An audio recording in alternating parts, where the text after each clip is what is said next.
Hello, my dear friends, my dear audience. Welcome to the East-West Show, exclusively sponsored by Paul Botelli, a Italian brand name, internationally renowned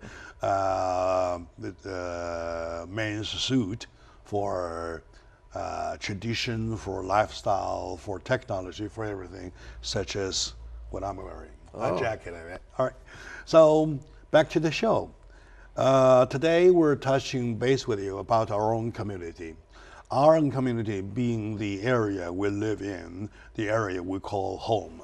One of them, lots of people, lots of folks call home, is El Monte. From El Monte, we have my good friend, Jerry Velasco, council member of El Monte, and also an entertainer for quite a long time in the Hollywood circle. So, sir, welcome to the show. Well, thank you. Thank you very much, Jack. I've known you for a while. We reconnected after many years. I'm happy to be here. And as you said, I'm the city councilman of El Monte, and which we're neighbors with all the cities of the San Gabriel Valley. And what we're trying to do, and I'm glad that you're also doing, what we're all trying to do is to work with each other. We'll work with all the cities that are surrounding us. Absolutely, and yeah. So I'm very happy to be here. And being in the entertainment industry all my life, I come from a field that is communications, like you're in. And we need to communicate with each other more, with our people, with our communities, regardless of what background, what political background you're from. If you're tall, short, fat, or skinny, we're all living together, and we have to share all of our resources. And like I said, being in the entertainment industry all my life, I've worked with the greatest, with Mako, Pat Morita, Ricardo Montalban, Sammy Davis, Sinatra, Maria Felix, all the big stars. I was very fortunate to work with them, and they gave me a lot of advice. And I was very young when I started working with them, and they liked me, and I liked them, and I was just like in awe that I could see these huge stars, the real big stars. As you know, those were the big ones. And those, they don't make them like that anymore. But they were names are big as the big names: Sinatra, Sammy Davis, Dean Martin, Ricardo Montalban, Pat Morita, Mako. Sidney Poitier. Those were the real stars that really knew basically what they were talking about, and they were very wise. And because they had a hard time, nowadays we have a lot of organizations, a lot of TV stations that help certain individuals that might not get the opportunity in Hollywood per se. And that is why it's important what you're doing and what we're all doing is to be able to have a venue for them to be able to express themselves. Thank you very much for saying that. Thank you very much. It's very important. Yeah. If you read history though, for quite some time, back in the early 50s or 60s or even 70s or something, city of El Monte was known very much for a center for entertainment business, entertainment production. Yes. It was. And for later, it came kind of quiet down a little bit. So what happened and what you're doing now? Well, unfortunately, a lot of that was lost. I shouldn't say lost, it was forgotten and put aside. A lot of those venues were destroyed. Unfortunately, there were people out there that were protecting that history. And yes, El Monte was the entertainment, the rock and roll hub of this part of the country, the birth of rock and roll. Everyone performed.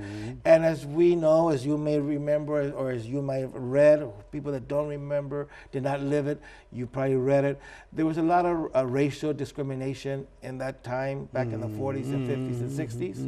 And a lot of entertainers could not perform in certain venues. As a result, they voiced out in the form of entertainment. Right. And they were limited. New York was a little bit open-minded, and Los Angeles sometimes was open-minded, but they needed to find a venue. And for some reason they found El Monte. And there was, Huggy Boy, Art LeBeau, the legendary Art LeBeau, that's still with us, he's still alive. We owe him a lot for what he did for the entertainment, for rock and roll, the memories of El Monte. They were all started here in El Monte. In the American Legion Stadium. Everyone performed. You know what it is, Jack? What they say is that everyone performed here except Elvis Presley. You know what I mean? That means everyone performed. Dionne Warwick, the Platters, even the Beatles. They weren't here physically. Oh, even the Beatles. The Beatles did when they did the first satellites that they back in the 60s, when they went live. There was a first transmission that they were doing, and they picked 4 cities in the country of the United States, and El Monte was one of them. Including El Monte. El Monte was one of the 4, New York, Chicago, and I think somewhere in Dallas. And the other city was in California, and there was El Monte. And there's tickets that are printed that says, come and see the Beatles through closed circuit. Closed circuit. And so we had a lot of history. We have a lot of history. So what we're trying to do now, when I ran for office, coming from the entertainment industry, being you could say a protege, my role model was Ricardo Montalban. And he always said, you're going to learn a lot through the people that you're meeting, that you connect. So use it wisely. And after I was going to retire from working in the Hollywood scene, I did not leave the acting. I did not leave the producing, but I was going to take it easy. I said, I'm going to do something. I'm going to run for office. So I ran for office for city council, and I got elected. I didn't know I was going to get elected, but I got elected. But I ran under one premises, and this is not a political spiel because I'm not running right now. Basically, I'm giving you the story, is that I felt that I wanted to run, besides doing everything else, bringing more business and bringing taxes and so forth, I wanted to bring entertainment back into the city and into the region, which is going to affect all of you that are, because Ricardo Montalban, and I'm always quoting him, he always Ricardo Montalban was the theater that we had the film festival. Yes. For 3 years in a row. Yes. Right? Yes. And that's not very big, but it's a good theater. It's a historical theater. The location is super good. I was. I could say I'm honored to say that I was part of the purchasing of that theater. It belongs to all of you. It belongs to the people. All right. And Ricardo Montalban, I had a dream that we needed to have something that had Ricardo Montalban's name on it, and I wanted to do it while he was still alive. So I put it in my head. I said, you know what? We're gonna go and look for something. I was looking for a small place. But I never thought we were gonna be able to get it was used to be called the Doolittle Theater. And they were going to destroy it. That was a historical landmark that was built in 1929, and it was going to be destroyed, probably become a parking lot. So I took Ricardo Montalban. I used to manage him. I used to manage his foundations. And you're still the president of that foundation. I'm the president of the Ricardo Montalban Nosotros Foundation. And I'm not the president. I'm actually one of the founders, co-founders. I'm the president emeritus of the organization Nosotros, which is the sister organization of the Ricardo Montalban. And Ricardo Montalban formed both organizations so they could work with each other and develop talent. And so we were able to, I located the theater, I identified it. Jackie Goldberg, which was the city council person at the time, and Nick Pacheco in the city of Los Angeles guided me through that. And we didn't have the money. And even Ricardo Montalban says, well, it's going to cost $2.5 million. And we don't have the money. I say, Ricardo, just say yes. We'll find the money. We'll pray. Go find the money. We'll find the money. All we need is a yes. And just say yes. The city says yes. They didn't give it to us. We had to buy it. And there was a price tag of $2.5 million. And we had 2 weeks to find the money. So here I go. We threw Ricardo Montalban's name, the banner, and Henry Cisneros, the former Secretary of HUD, and other people, many other people. We went and we looked for, and we found it. And we came back and we're going to do it in payments. And we said, here's the check. Boom. So oh my God. we paid it off. And a miracle. And Ricardo Montalban, I think he deserved it. And Ricardo Montalban was a very humble man. He would say, you know, I really don't. I said, no, Ricardo, you're doing us a favor, but us putting a name on the theater. So we called it the Ricardo Montalban Theater. So did he see? He saw it. He still lived about 5 years to see the fruit of it. We remodeled it. We put the name. It was the Doolittle, and we changed the name to the Ricardo Montalban Theater. And I remember going by. He always his face would be very joyous to see his name there. He said, "I'm happy to see," and he said that at the inauguration of the opening. He said, "I'm happy to see my name, not because it's my name only, but if some kid, some child that comes from a foreign country comes around here, Hollywood, because there's a Hollywood and Vine, almost in the corner, sees his name, says Ricardo Montalban, born in Mexico, came to this country without money, anything, and if Ricardo Montalban could do it, I could do it too." That was something very important. That I'm sure it was very gratifying. Like a role model. Like a role model, yes. It was very gratifying for him to see his name, I'm sure, even though he would not say that, but I would see his face.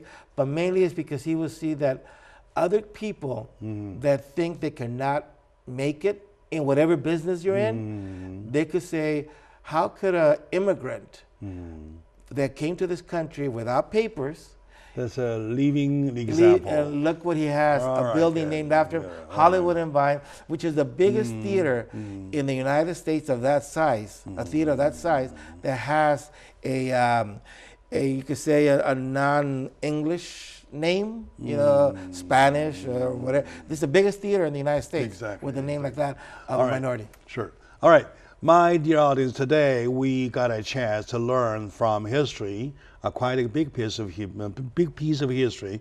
Yet from that piece we see it is not only a history, it's a tradition. And from that tradition we see some development in the hands of this council chamber of El Monte. We see lots of development. And not only do that, we still see the connection of using this tradition to do something to benefit the needy people, right? Which is what they do now. With me is my good friend, a council member of El Monte, Jerry Velasco, and she is, he's a star himself, right? If go check about his name, you will find, and you will be more than surprised than I am. So, oh my God, that's a big man, all right? Thank you. Let's take a very short moment out. When we come back, we'll continue finding the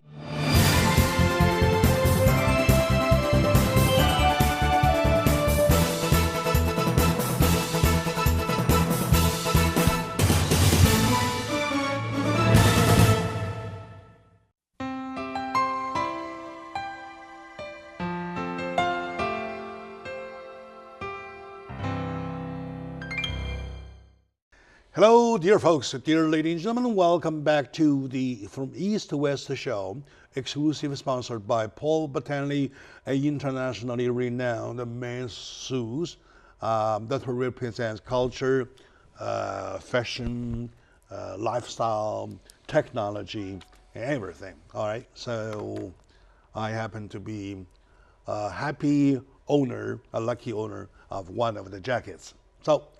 For that, we thank you very much, Paul. Back to the show. Today, we're talking about El Monte. We're taking El Monte as a role model to indicate how people can start its own American dream based almost on nothing, taking Ricardo Montalban for an example, right? So behind the theater, the whole thing of the theater, there stood a man, Jerry Velasco. He was one of the advocators that make this happen, have a theater named after somebody who came here based on nothing and became successful as he could. Right?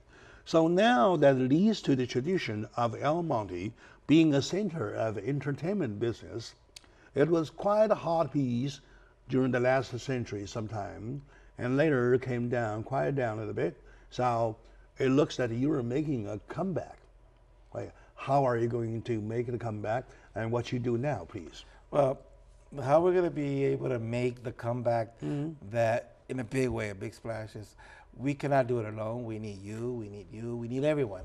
Yeah. This is a comeback for all of us because whatever entertainment comes to the city of El Monte is going to affect the entire region of the San Gabriel Valley area and the surroundings. True. So what, like I was saying to you earlier, I when I ran for office, one of the promises or one of the dreams was to be able to bring back the performing arts, the arts back to the city of El Monte, like it was back in the 50s and 60s and part of the 70s. Everyone performed here, and so a lot of the venues have been the venue actually the American Legion Stadium. Unfortunately, it was demolished, and so there was not a venue for us to perform. So we have some great venues, and they're in the schools right now, but we don't have a performing arts center. So we said we need to bring back the arts. We need to bring back the performing arts. We need to bring in productions, and we need to look forward in the bigger scope of establishing a performing arts center. So this is going to be the first. We're going to be performing now it's called the Nutcracker. And as all of us know, it's a ballet, and it's a production of a Christmas Carol. There's no talking, there's no dialogue. That's just dance. It's just dance and movement and mime and music, and that's the beauty of it. That is what entertainment is all about. It transcends languages, it transcends barriers, it transcends, it's just art. So anyone that wants to come and see a good show, a good entertainment, one of the productions is the Nutcracker. And because everyone will be entertained and they will love to see 70 international artists coming and doing this production. I see. We were very fortunate. And again, we're very fortunate to get this production. And like I was telling you earlier, in our business, we meet a lot of people. And sometimes in our business, that we say, is not what you know, it's who you know. Okay. And so I met this production company a few years ago. We hired them through the Ricardo Montalban Theater and the foundation. And they were excellent. They were very good. It's a production that's probably worth about $150,000 that we cannot afford. They came in basically minimum just to pay for the expenses. That's how we were able to afford it. But we're bringing in, like I said, 70 or 60 or 70,000. 70 international dancers, artists. I see. They'll be coming in. We have from, like I said, Mexico, Cuba, and the United States. And we're going to use some of the local people that we're going to be including into the production so that we can start breaking them in. And that is one of my dreams. And thank God that we have the city council backing it up also. And it's not only my dream, it's everybody's dream. I'm just the delivery person. I'm a conduit. I cannot do it myself. Everything that's happening, we're getting tremendous response. We have very few tickets left available, and this is going to be, like I said, this is the Nutcracker, and it's on December the 11th. 2 shows only on Sunday, December 11th, 1 p.m. and 4 p.m. And El Monte High. El Monte High School auditorium. It's a beautiful auditorium. It looks like it's just like out of a movie. That auditorium, I love that auditorium. It's like out of Grease, like the movie Grease. It's very vintage, very I would say maybe 60s, and very well preserved. They just finished remodeling it, and it's going to be. We're going to bring everything out to make this production. Not only you're a man of a tradition, you have a taste of a tradition. Oh yes. And Very good. And we're going to. I like that auditorium. Yeah, myself. You know what it is that it's like Ricardo Montalban. Like I said, he's my role model. I learned a lot from him, and he's my mentor. And he always I'm always quoting him. He always used to say also, a theater, a home, or a city, or a country without theater or entertainment is a dark place. It's a dark place. Okay. And that's very true, because theater opens up the city, opens up the schools, opens up the studios. That's why in Vegas, when there's no show, they say dark night. Dark night, dark night. And the good thing also that we've done is that we've also, it's not the city of El Monte presenting, it's the city of Monte with all the school districts. The El Monte High School, the Mountain View, and the city school districts. You motivated almost everybody possible. That's the only way we're going to be able to do it, to the point that we're almost sold out. The same magic like you raised the $2 million within 2 weeks. Right. You have to have the passion. You have to have the passion, the motivation. You know, Jerry, from this I see things 2 layers. Number 1 layer, you're not only making a comeback to the tradition. Number 2 layer is that you also make this comeback beneficial to the needy families, needy people, called it philanthropic. Yep. Right? So tell me that part, please. Well, where the proceeds goes and how the proceeds are created. Most of our, like I said, it's been very successful so far. Me just contacting people, companies. They say, sure, what do you need? You know, and there a lot of them are contributing, are supporting, are sponsoring it. And most of our tickets, I would say 90% of our tickets are going to go to children, kids, or young adults, and to seniors. And basically, my whole motto is, if there's someone that wants to come and see this production, and you don't have money, you should not stay out. We will find a way of getting you in here. No one should be excluded from attending a performance for lack of funds. And that's going to be while I'm involved in this kind of productions at the city, that is going to be what I'm going to be pushing for. Okay, no one will be left out. Let me try to understand a little better. For example, you have audiences who buys ticket, and with the money goes, the proceeds goes to needy family. And to those who do not even have the money to buy the ticket, you still include them into the theater, right? Letting them have a chance to watch the wonderful production. Yes. There's one more layer. Sure. One more layer. Yeah. And that's what we have to do. We have to give of what we have. And we have to share with the people that might not feel comfortable going, or because they don't have the needs. No, feel comfortable. If anyone out there calls my office, you can call me at the City Hall, ask for Sheila Crippen, and you'll see the numbers later on the screen, or myself, Jerry Velasco. If anyone out there wishes to attend and you don't have the funds, it's $10. And if you don't have the funds to buy a ticket, we will give you a ticket. How many seats it holds? It holds 1,053 seats.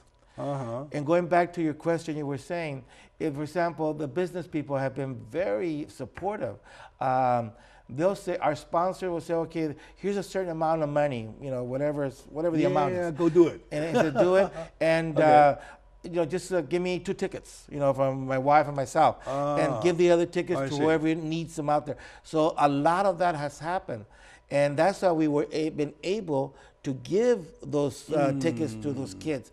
The school districts, all 3 school districts, have all chipped in, and the city.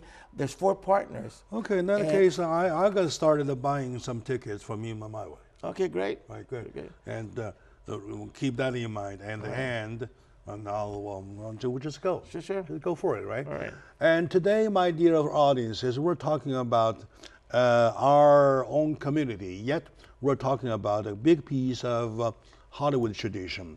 We're talking about entertainment tradition. El Monte, lots of people, especially newcomers, do not even know, was a center once upon a time during early 50s or 60s, or even latter part of 70s, center of entertainment, be it pop songs or rappers or even Beatles. Yeah, at that time. And the only one that didn't play was Leslie, right? Elvis Presley. Yeah. He did not perform Leslie, here. he did not perform in El Monte. Other than that, everybody did. Right? I wasn't there yet. Yeah. All right. So let's take a very short moment out. When we come back, we'll take a look at the city of El Monte. There are lots of points to to make. I believe that my audience will like my take about El Monte. All right.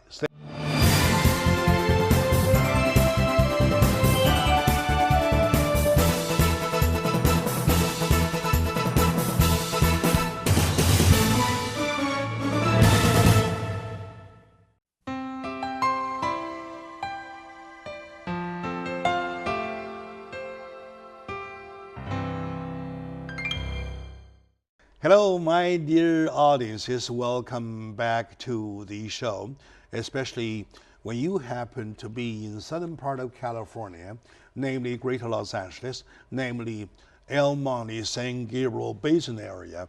You are especially welcome to the East-West show, talking about our local community.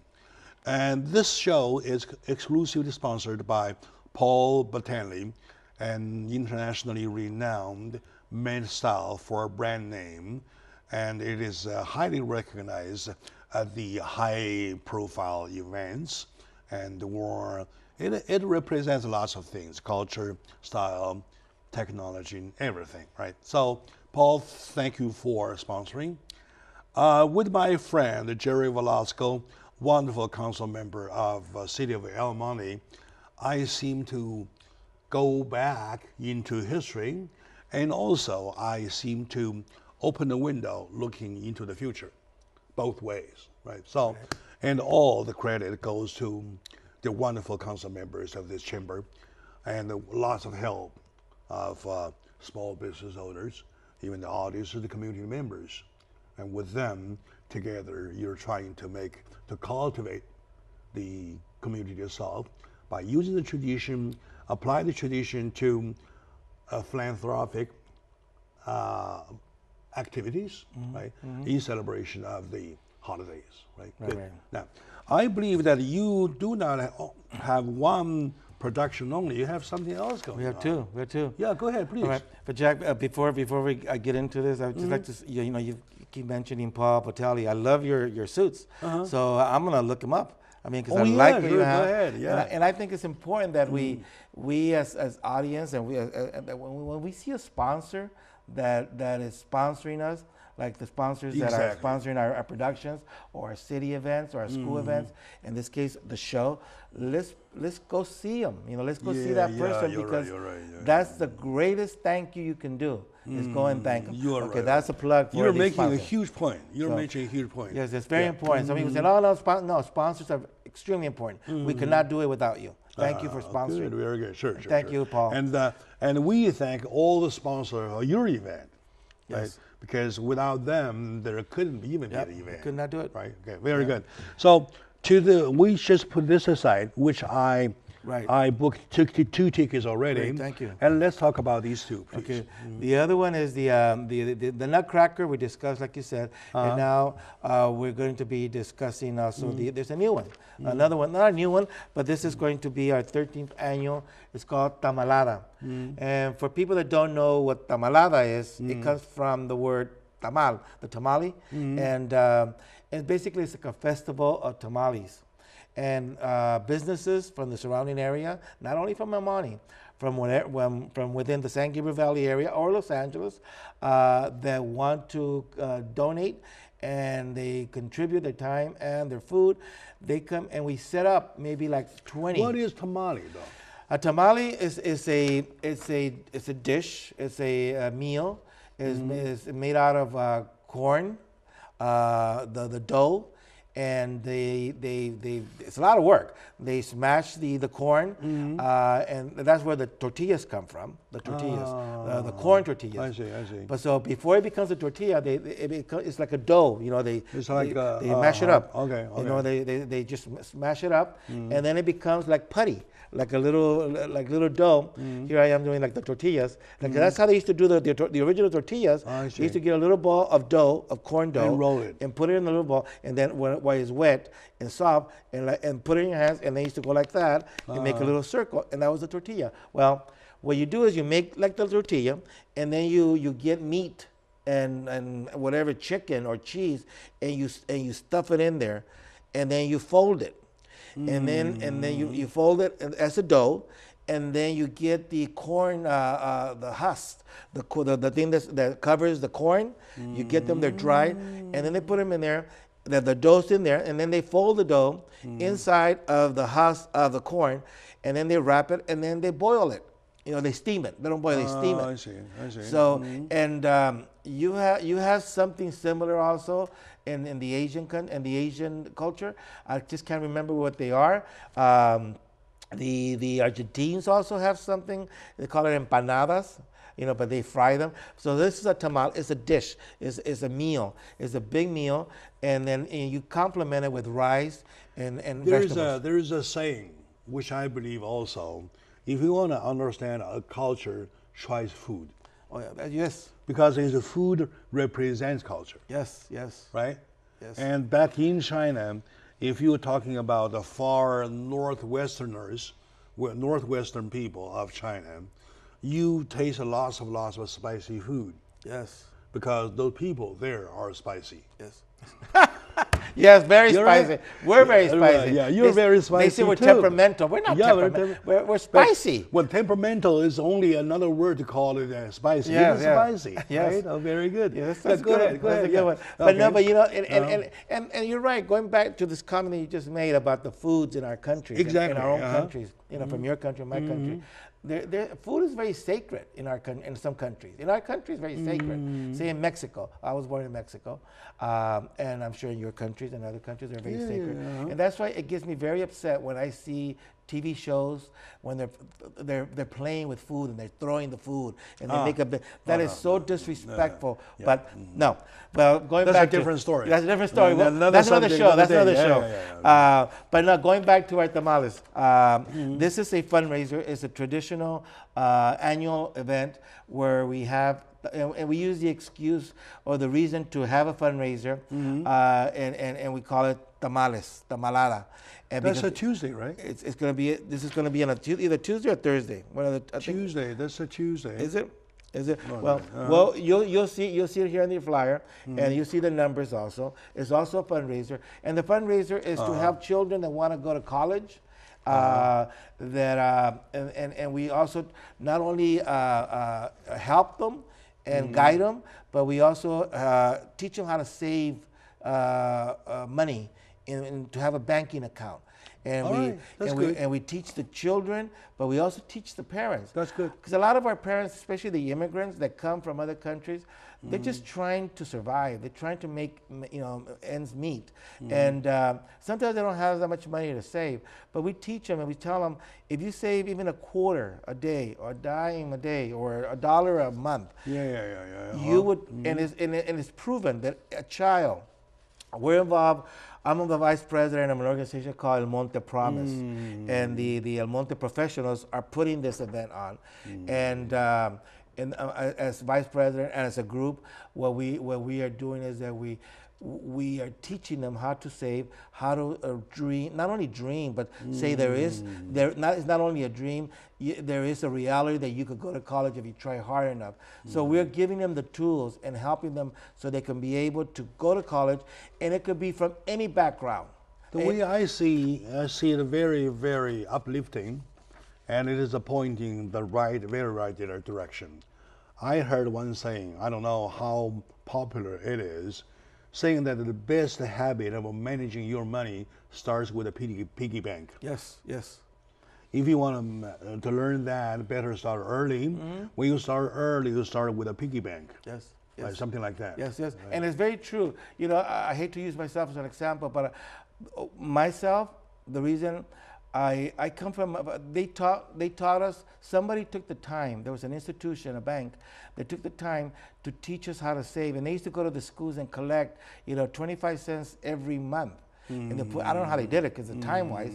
And I learned that saving, and my parents always taught us that, even though we didn't have a lot of money, that saving was very important. Do you believe that at age 23, I bought my first house? I purchased a house. 23? 23. You bought your first house. In Pico Rivera, I bought a house, and You must be rich. Well, if I would have bought a lot of homes, I would have been rich. I only bought one, and I could only afford one. But it was $19,000 that it cost. Now it's $450,000. Can you imagine if we would have bought maybe 20 of those houses? We would have been like Donald Trump, rich. Yeah, you know. So what we're doing here is we're teaching these kids that you do need to save. It does pay off to save, and we're also not teaching only the kids, but we're teaching the parents.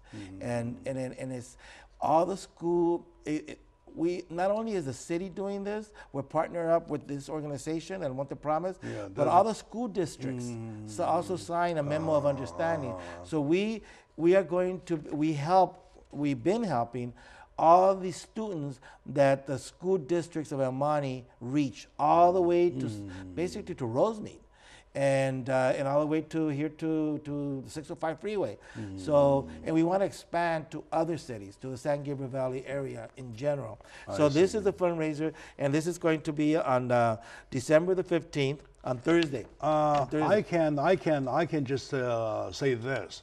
I give my 100% support to this kind of activities. Well, thank you. As a show host representing this organization, I would say that we want to endorse that kind of thing.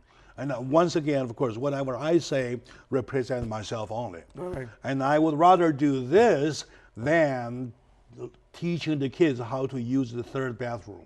Right. You know what I mean? Yeah. I'm getting a little funny sometimes. He's becoming a comedian now. Yeah. I'm kind of like that. Anyway, with my good friend Jerry Velasco, a comedian himself, and we're trying to make life a little easier by learning, number one, from history, number two, to make a comeback, number three, make the comeback work for our reality. Yes.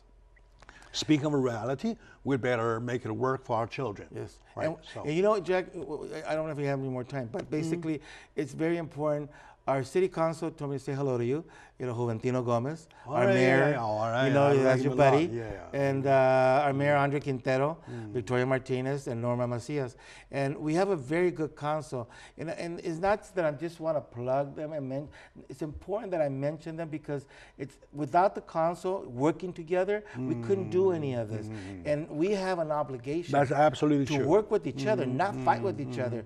And I wish that we continue working with each other, and that the other cities around me, I'm not telling them what to do, but that we all work with each other, and that because we need to show the public that we are your representatives, and that we need to basically look for different Thank you very much. Thank you very much. And thank you for that call, right? So, my dear audience, let's take a very short moment now.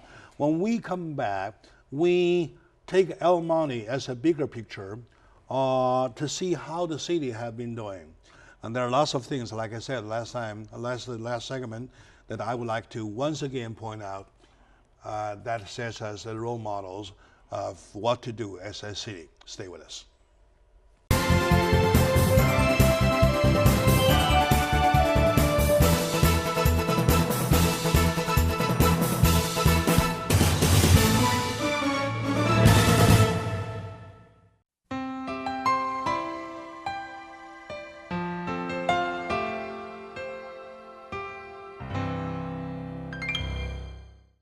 Hello, my dear audience. Welcome back to the East-West Show, exclusively sponsored by Paul Battelli, an internationally renowned brand name for men's suit, and that represents culture, tradition, and lifestyle, everything, even including technology.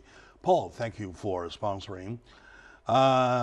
We are talking about today our community. Community is somewhere, somehow, people call home. There's nothing east or west, home is the best. So there's always, home always comes first. I don't care who would be the president of the United States that much.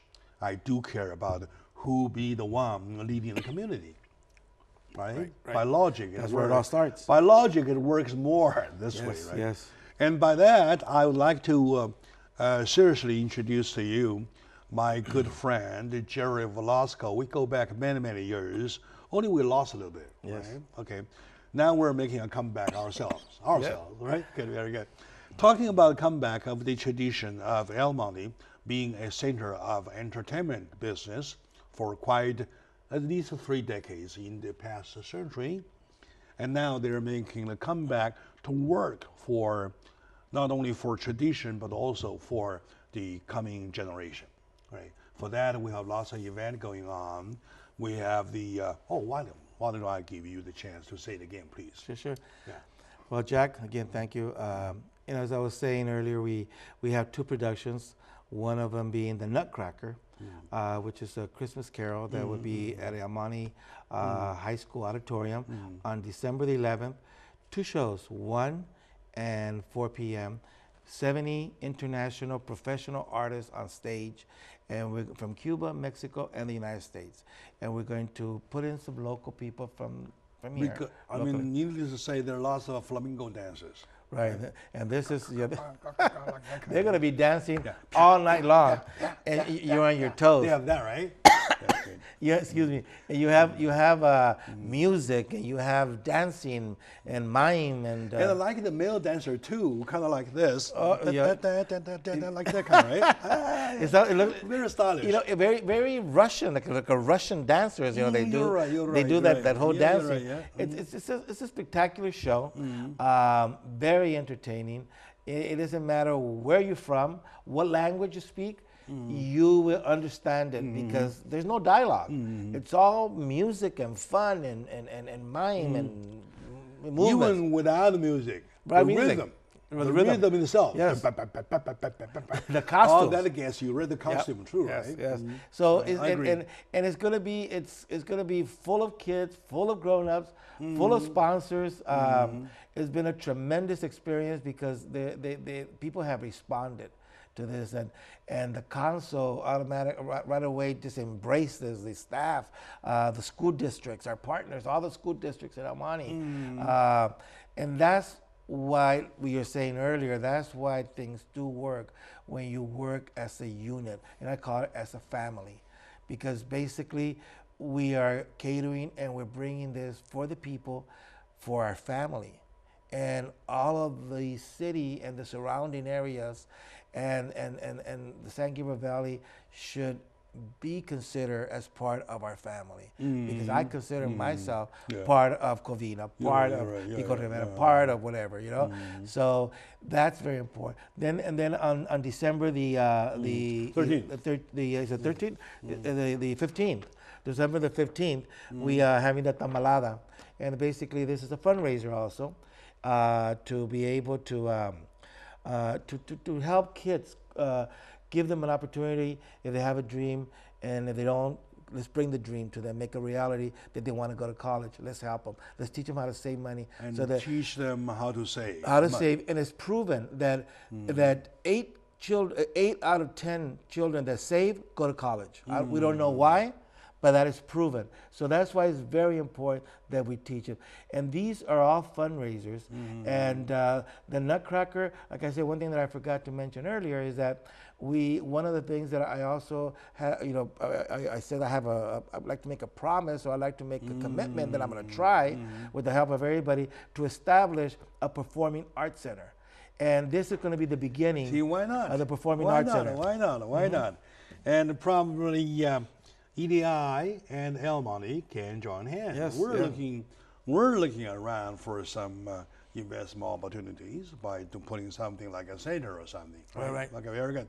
And my dear audience, El Monte is always every time when the name of El Monte is mentioned, I feel excited about that city, and especially by those programs that I was so touched. Thank you. And there is last time I got this opportunity to sit together with my friend Jay Gomez. Yes. He mentioned about your special housing for the homeless veterans. Yes. Right? And that is so positive. That is so uplifting. I was I was crying over that project. So. Yeah. And now you turn yourself to the kids to start with a piggy bank point. Yeah, that's all together I would say that you're cultivating your city with the help of your fellow council member People, yes. and fellow members of the community. Yes. The El Monte is going to be better and better place. With the help of everyone, and not one person can do it. I don't take the credit for it. I think we all take the credit for it. And it's happening. Teamwork. It's a teamwork, and it's happening. And even corporate people, I call it corporate America, our companies within our city, they said, well, they never asked us, so we never gave. So they're there, they're willing to give. Also, we have the venues. Cities have venues. Our city, I'll speak from my city of El Monte, we have venues. We need to open them up. We need to open up these venues. After school programs, we need to bring after school programs back. We need to bring soccer into our city. We need to have more senior citizens programs. It's not right, it's not fair that sometimes they don't have places to go and play. I'd rather see them play like we all used to play in parks. There's one thing we always worry. Whenever a city gets better and better and better, the housing price goes higher and higher and higher. I want to see somebody say, I can secure your housing price is frozen at that level, whereas we uplift the city. Well, Jack, I'm glad you brought that up because that is something that we are talking about because we are losing residents because our city are losing residents. Because the prices are too high. You're right. So we need to find a way how we can make this work for the developers and for the residents. It's just not right that people that have lived in our communities all their lives have to move because the taxes are too high now, or because the prices are too high. You're right. So we got to find ways, like Jay Gomez found a way of, and I'm glad that you brought it up, the veterans homeless housing. It was one of the first in the nation, one of the few in the nation. Exactly. And we started way up front. Now there's talks also starting another one, to do another one here in El Monte. And if we can motivate other cities to do it, not to show off, because we're not here to show off. We're here just to motivate other people. If we can do this and this and the veterans, then they could also do that. With the role model, the consequences kind of multiply. Right. Yeah. But it's up to the residents. It's up to you because it's your city. It's up to you to put the pressure, or just, if it's not pressure, just to remind us constantly. Push. This is what we need. If you don't push us, we're not going to do it. So some people do things without being pushed, but it's your obligation also to help, to get involved, and to push. Well said.